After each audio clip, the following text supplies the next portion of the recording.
welcome to the channel. In this episode I would like to talk about this piece. This was machined in the previous short video. I did the turning, milling and drilling and power tapping on it. So this item got 36 M3 threaded holes which are not fully threaded to the depth. It's the power tapping sort of just started it. One reason is because these holes are going through and being tapped from each side, and this one is due to the relatively shallow hole. I just basically went to a safety depth, and then from there on I'm just going to follow up here at the bench with a hand tap. So obviously I can't use anything big like this because they won't hold small taps like that, right? And or something like this. This one is, I made it long time ago. It's something that has an end cap. I can chuck it either on the lathe or on the milling machine and it can be just used than driving it. It's pretty handy. So what I did in this case, I have these sort of modified from old screwdrivers that had the replaceable tips, and what I did is just basically taking this tightening knot off, drill it to a certain size and split it 4 ways, so that case it can grab the shank of any smaller tabs such as like M2, perhaps M1.7 or number 256, and it's good enough to cut thread into aluminum, brass, like this. So in this case I'm just going to finish up the process and just using this.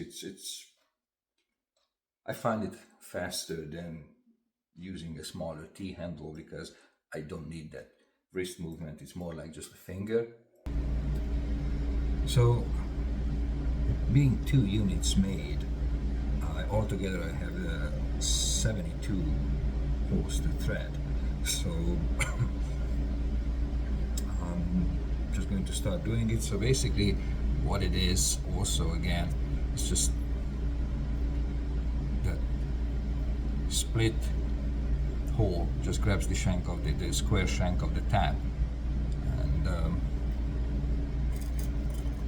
just give it a little bit of lubricant and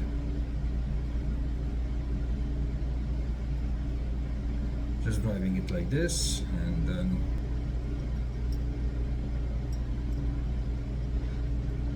this way I get a pretty good control.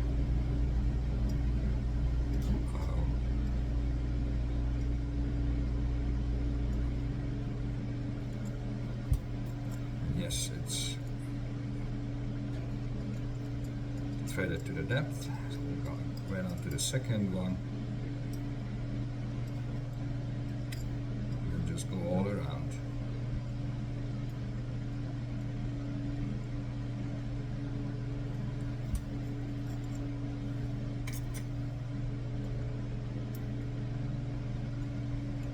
So basically, as you can see, I got this marking here, so that indicates my actual depth that I need to go to.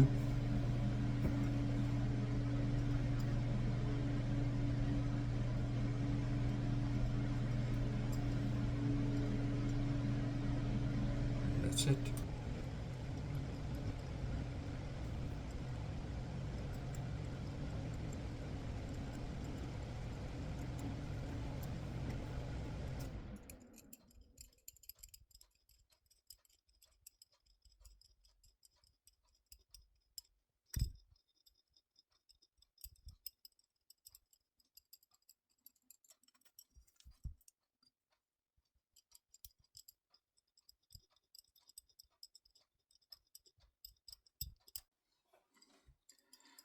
Well, this piece is just about done. And going on to the second one, just quickly checking screw hole, screw depth. So all that it was about. Some of you might find it that a tool like this is handy to have.